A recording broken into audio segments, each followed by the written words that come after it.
Welcome to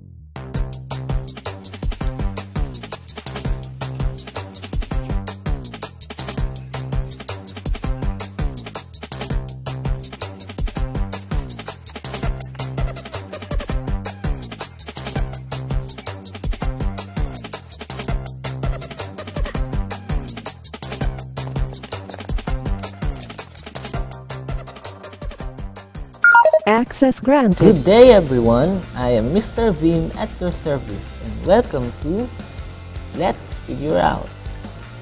Okay, so ang pag-uusapan natin ngayon is how to solve rational inequalities. Okay, so ang objective natin is to solve rational inequalities, or ano nga ba yung mga dapat nating tandaan para makapag-solve ng rational inequalities? So, ang kaibahan kasi niya dun sa equality, yung equality kasi, rational equality, may specific value ng x, no? Or solution. Pero etong rational inequalities, may set of solutions ang ma-solve natin. Pero paano nga natin malalaman yun? So, these are the tips.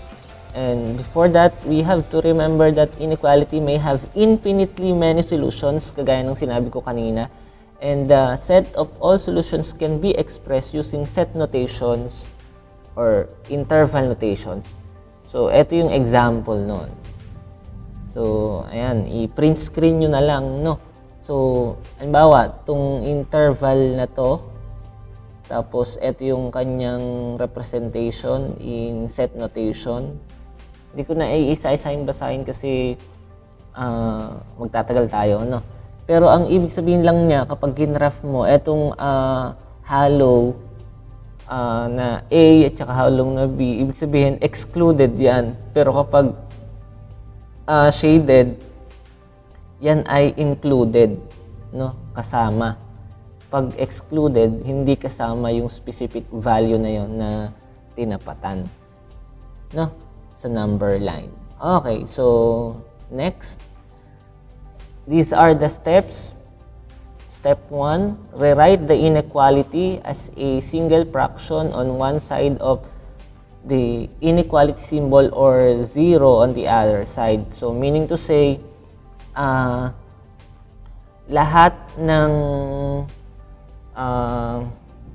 rational expression na sa left side, tapos sa right side yung 0 na lang dapat ang naandoon. And then determine over what intervals the fraction takes on a positive or negative value. Kasi importante yun. Halimbawa, ang inequality natin naging, halimbawa ay x plus 1 over x minus 2 less than 0.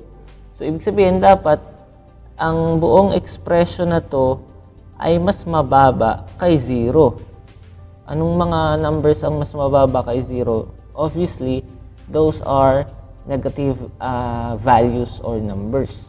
No? So, kaya importante yon na malaman natin. And then, next, locate the values for which the rational expression is 0 or undefined. Kasi, yung mga point or value na ma-solve natin doon or x value na malolocate natin doon ay makakapag-determine, no, makakatulong sa atin ma-determine yung set of solutions, at mas madali yon kapag nag-factoring tayo as strategy. Next, mark the numbers found in A on a number line. So, yung kagaya nung kanina na ni-review natin, pwede na natin siya i-graph, no? And then mamaya natin ipa-finalize. Sabi dito, use shaded circle to indicate that the value is included in the solution set, and hollow circle to indicate that the value is excluded. So these numbers partition the number line into intervals. So, yun yung gagawin natin or objective natin. Anong mga intervals yun? Select a test point within the interior of each interval in B. The sign of the rational expression at that this test point is also the sign of the rational expression at each interior point in the aforementioned interval. So, mamaya mas maintindihan nyo siya sa given example natin. Kasi, kung nag-pick tayo ng specific point dun sa test point dun sa intervals natin, malalaman natin kung yun ay greater than 0 or less than 0 or less than or equal to or greater than or equal to. No? And then summarize the interval containing the solutions. Pwedeng set notation or interval notation. So, note, ito yung kailangan niyong tandaan. Multiplying both sides of an inequality by positive number retains the direction. But multiplying both sides by negative number reverses the direction of the inequality. Since the sign of a variable is unknown, then it is not possible or valid for us to multiply both sides of an inequality by a variable. So, yun yung tatandaan nyo, no? Kasi unknown nga yung variable. Hindi natin alam yung sign, so hindi natin pwede siyang ipang-multiply. At kung ano yung mag-generate kasi unknown no? So, let's have an example para mas maintindihan natin. So, sabi dun sa first step, i-re-rate lang natin yung inequality. So, ang nakalagay dito, x plus 1 over x minus 3 is less than or equals to 2 or equal to 2. Sabi doon, i-transpose lang natin. So, x plus 1 over x plus 3. Ang positive 2 magiging negative 2 less than or equal to 0. So, yun na yun. Tapos, i-gawin lang natin siya as isang expression, no? So, magiging x plus 3 and this is x plus 1 minus 2 times x plus 3 less than or equals to 0. O, huwag malilito kasi eto, kapag dinivide natin, eto yon. Tapos eto, pag dinivide natin, so 1 na lang yun times negative 2. Yun, minus 2. No? So, and then simplify natin. So, ano to? Negative 2 times x at saka negative 2 times 3. So, x plus 1 minus 2x minus 6 over x plus 3 is less than or equal to 0. Or simply negative x at saka negative 2x, negative x minus 5 kasi 1 at saka negative 6 over x plus 3 less than or equal to 0. Ayan. So, ang kinakailangan natin ay malaman yung interval, paano yun, anong magiging reason para maging 0 yung ating expression dito. So, yung value na correct. Negative 5. Pag nagkaroon ng negative 5 dito, negative times negative 5 minus 5, 0 divided by kung ano man yung nasa ilalim, which is not a 0, ay 0 ang magiging sagot. So, negative 5, pero hindi pa, mag-circle muna tayo, pero hindi pa natin alam kung shaded siya or hollow, no? Mamaya natin alamin. So, negative 5 yon. Tapos, yung isa naman, ano yung magiging reason para maging undefined. So, dito tayo titingin sa denominator. So, siya ay negative 3. Yan. Lagyan natin dito. Negative 3. So, tapos based dito sa mga point na na-identify natin, pwede tayong gumawa ng, yan na kasi yung magiging interval natin mamaya. Pero, gawan muna natin ng mga intervals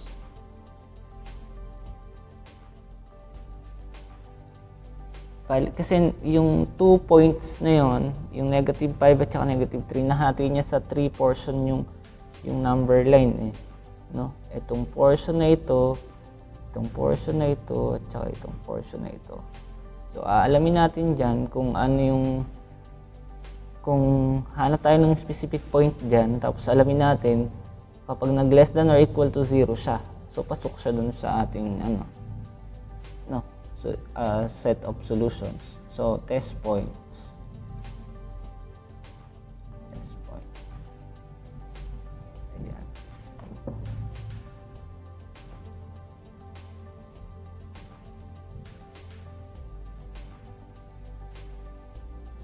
Wait lang Ay! Saglit, nawala yung ating.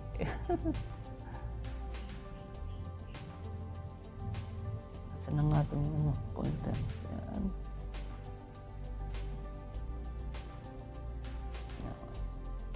Nahirapan pa akong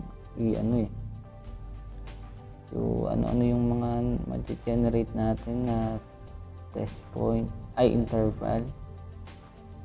So, siyempre, yung mga less than negative 5. If x is less than negative 5. Tapos, yung isa naman, greater than negative 5, pero less than negative 3. Sorry sa sulat ko Tapos yung isa ay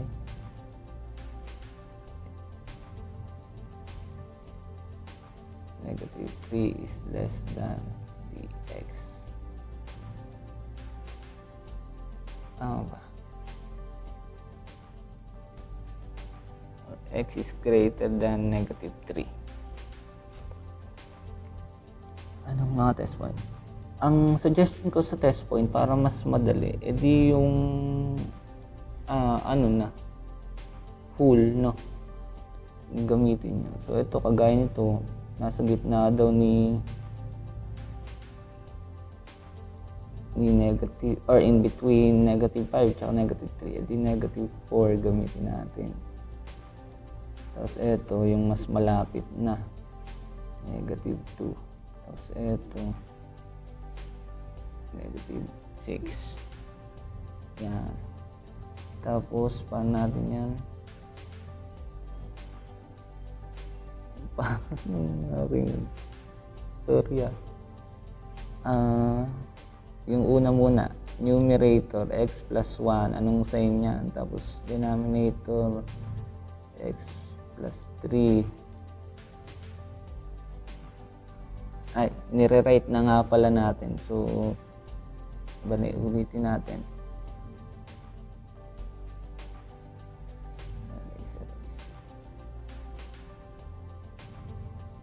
Negative. Ito ay magiging negative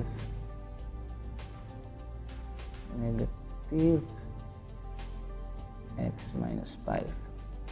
Tapos, ano yung ma-generate dito? So, original natin. Plus 3. Ano yung sign na? So, sign lang naman importante. Kaya, ano na natin. Ito, negative at saka negative. Positive. 6 minus 5, 1. O, positive. Yun. Tapos, negative 4. Negative 4. Magiging positive 4 minus 5. Negative. Negative 2 at saka ano yan? So, positive 2 minus 5, negative ulit. And then, negative 6 plus 3, negative 4 plus 3, negative 2 plus 3. Yan, tapos positive divided by negative ay negative, negative, negative, positive, tapos what's this?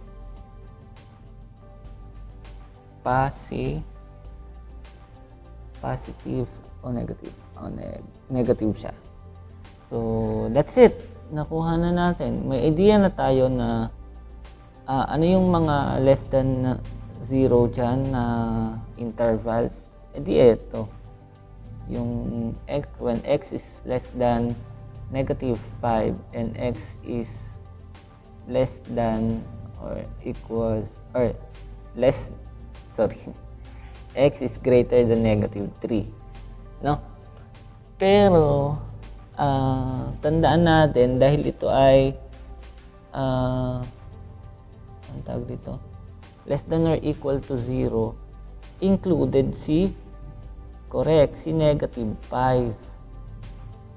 So, yan. Kasi sabi dun sa step natin, after natin isa-summarize na natin yung interval. So, yan. At saka ito, sila ang kasali sa solution. Tapos, magsisimula kayo negative 3 pero hindi siya kasali up to positive infinity. So, sa ating notation, ang ating solution ay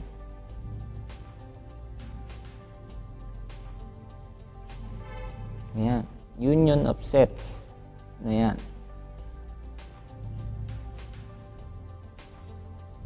Yan. From negative 5, which is included, up to negative infinity, union with the set of negative 3 from negative 3, which is excluded, up to positive infinity. So, yun. Another example. Ayan. Medyo matagal talaga siya sa una kasi saulihin mo yung process, no? Pero pag nasaul mo na yung process, dire-diretso na yan. Ito naman, naka-rate na siya, no? Ang point na lang natin dyan ay ito. Gawin natin yan para mas madali. Sabi yung kanina, i-factor out. So, ano yung factor nito? Trinomial second degree. So, ano daw yung pag pinag-multiply mo negative 10, pag inad mo negative 3. So, that is negative 5 at saka positive 2. Less than 0. So, itong mga to, ang interval points natin gagamitin. Kailan siya nagiging 0? Kapag positive 2. Hindi ko muna siya isi-shade. Lagyan muna natin. Tapos kapag negative 2, undefined siya. And then, kapag positive 5. Sorry dun sa mga distances, no?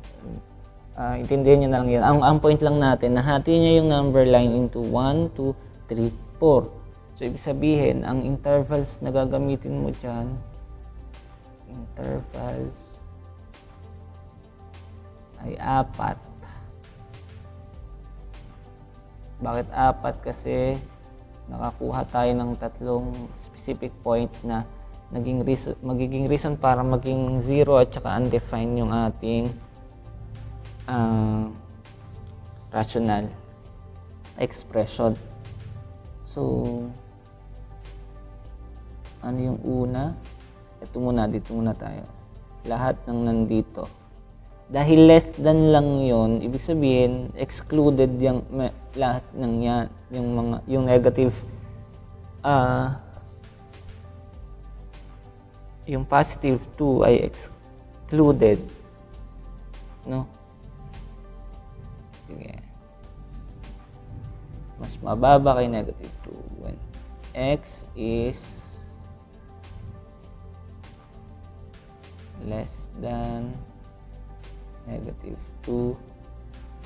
Tapos yung sa gitna nito, ito yung yan, x is greater than negative 2 but less than positive 2. Tapos ito naman, sorry medyo madami talaga. X is greater than 2 but less than positive 5. Tapos yung isa naman ay